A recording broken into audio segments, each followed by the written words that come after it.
Hi everyone welcome to S competitive exams library నేను మీ శ్రీ కృషి పబ్లికేషన్స్ పుస్తక రచయిత నాగమణింద్రారెడ్డి అండి। మరి తొలిసారి మన వీడియో చూసే మన ఛానల్ అయితే సబ్స్క్రైబ్ చేసుకోండి, అలాగే మీకు నచ్చితేనే లైక్ చేయండి, షేర్ చేయండి। మరి అందరికీ తెలిసిన అంశం ఏంటి సార్ అంటే మరి చంద్రబాబు నాయుడు గారు ప్రమాణ స్వీకారం చేసిన రోజే మరి మెగా డిఎస్సి పై తొలి సంతకం పెడతారన్నటువంటి న్యూస్ అయితే మనకు వార్తాపత్రికల్లో అలాగే న్యూస్ ఛానల్లో అలాగే వేడి న్యూస్ ఇలాంటి వాళ్ళు సోషల్ మీడియా మనకు గ్రూప్స్లలో అన్ని దాంట్లో కూడా చంద్రబాబు గారు ప్రమాణ స్వీకారం చేసిన రోజే మరి మెగా డిఎస్సి పై తొలి సంతకం పెడతారు అనేసి న్యూస్ అయితే రావడం జరిగిందండి। మరి ఈ న్యూస్ అనేది వాస్తవమే, మరి ఇందులో ఎటువంటి మార్పులు అయితే లేవు। బట్ ఇక్కడ ఈ రోజు ప్రమాణ స్వీకారం చేసిన రోజు మరి ఓన్లీ ప్రమాణ స్వీకారానికి మాత్రమే సమయం కేటాయించాలి।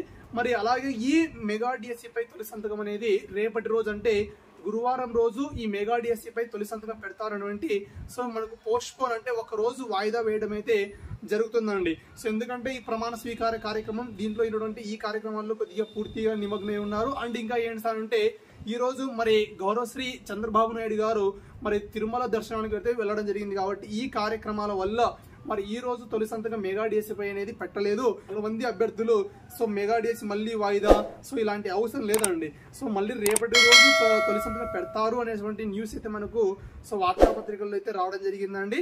సో దానికి సంబంధించినటువంటి ఇన్ఫర్మేషన్ మనకు రేపటి తెలుస్తుంది సార్। మరి 100% పోస్టులు రేపే తెలుస్తాయి అంటే మెగా డిఎస్సి పై సంతకం మాత్రమే ఆ డిఎస్సి పై సంతకం మాత్రమే ఉంటుంది। మరి డిఎస్సి ఉంటుందా, టెట్ ఉంటుందా, ఎన్ని పోస్టులు ఉంటాయి సో ఈ ఇన్ఫర్మేషన్ అనేది ఎవరికి కూడా తెలియదండి। మాక్సిమం అందరూ ఉంటున్నారు సార్ 52,000 పోస్టులు అని, 39,000 పోస్టులు అని, 30,000 పోస్టులు అని, కొంతమంది 20, 25, 17,000 పోస్టులు అనేసి సో రకరకాల వ్యక్తులు వాళ్ళు నచ్చిన ఫిగర్ అయితే చెప్తున్నారండి। బట్ ఇక్కడ ఎవరు కూడా ఎక్స్పెక్ట్ చేసేకైతే అవకాశం లేదు। మాక్సిమం ఇక్కడ 13 నుంచి 15,000 పోస్టులతో మనకు ఈ డిఎస్సి నోటిఫికేషన్ అనేది ఉంటుంది। సిలబస్ సంగతి ఏంటి, మరి టెట్ ఉంటుందా, టెట్ ఉండదా, మరి సిలబస్ ఏమైనా చేంజెస్ ఉంటాయా అనే దాని గురించి ఇంకా ఎవరికి కూడా అఫీషియల్ గా ఎటువంటి సమాచారం కూడా రాలేదండి। మరి దానికి సంబంధించినటువంటి అఫీషియల్ సమాచారం ఏదైనా వస్తే ఎప్పటికప్పుడు మన ఛానల్లో మీకైతే అందజేయడం అనేది కూడా జరుగుతుంది సార్। మరి ఏ పుస్తకాలు చదవాలనుకుంటే ఆల్రెడీ మనకు మొన్న డిఎస్సికి సంబంధించి సిలబస్ అయితే రిలీజ్ చేశారండి।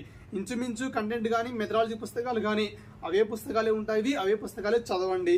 మరి ఏమైనా దానికి సంబంధించి అప్డేట్ ఏమైనా వస్తే దానికి సంబంధించినటువంటి ఇన్ఫర్మేషన్ అనేది కూడా ఎప్పటికప్పుడు మన ఛానల్లో మీకు అందజేయడం అనేది జరుగుతుంది। మరి ఇక్కడ పోస్టుల సంఖ్య అనేది ఎవరికి కూడా ఇంకా తెలియదండి। మాక్సిమం 13 నుంచి 15,000 పోస్టులు ఉండేకైతే ఇక్కడ అవకాశం అనేది ఎక్కువగా ఉంటుందండి। సో ఇది దానికి సంబంధించినటువంటి ఇన్ఫర్మేషన్। మరి ఇంకా ఏంటి సార్ అంటే జియో నెంబర్ మనం గత వీడియోస్లో కూడా చెప్పుకున్నానండి, జియో నెంబర్ 117 రద్దు చేయడం ద్వారా మెర్జ్ అయినటువంటి స్కూల్స్ అనేవి మళ్ళీ యథాస్థానంలోకి వస్తాయి। ఆ యథాస్థానంలోకి వచ్చిన తర్వాత మాక్సిమం ఇక్కడ ఎస్జిటి పోస్టులు అనేవి ఎక్కువగా పెరిగేకి అవకాశం అయితే ఉంటుంది। మరి ఈ జియో నెంబర్ 117 రద్దు చేయాలా, అలాగే మరి ఈ ఎస్జిటి పోస్టులు అనేవి ఇప్పుడు ఆల్రెడీ మనకు ఈ స్కూల్ అసిస్టెంట్ వాళ్ళు ఇక్కడ టీచింగ్ చేస్తున్నారు కదా అండి, మరి ఇక్కడ ఎస్జిటి స్కూల్ అని ఎలా యథాస్థానంలోకి రావడం వల్ల ఎస్జిటి పోస్టులు పెరుగుతాయి। మరి ఎన్ని ఎస్జిటి పోస్టులు వేకెన్సీ ఉన్నాయి, మరి స్కూల్ అసిస్టెంట్ మళ్ళీ ఎన్ని ఉన్నాయి, మరి వీటికి సంబంధించినటువంటి వివరాలన్నీ కూడా సేకరించాల్సి అయితే ఉంటుందండి।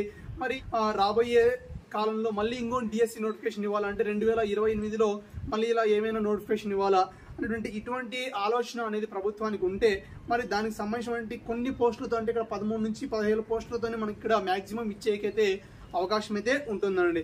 సో ఇది దానికి సంబంధించినటువంటి ఇన్ఫర్మేషన్। మరి బయట ఉన్నటువంటి టెట్ ఉంటుంది, డిఎస్ ఉంటుంది, లేకుంటే సిలబస్ అది ఇది మరి అన్ని వేల పోస్టులు, ఇన్ని వేల పోస్టులు, 50,000 పోస్టులు, 52,000 పోస్టులు, 39,000 పోస్టులు ఇవి అవాస్తవాలుగానే తీసుకోవాల్సి ఉంటుంది। ఒకవేళ ఉన్నాయంటే సంతోషంగా మన ఎగ్జామ్ రాసుకోవడానికి కూడా అవకాశం అయితే ఉంటుందండి।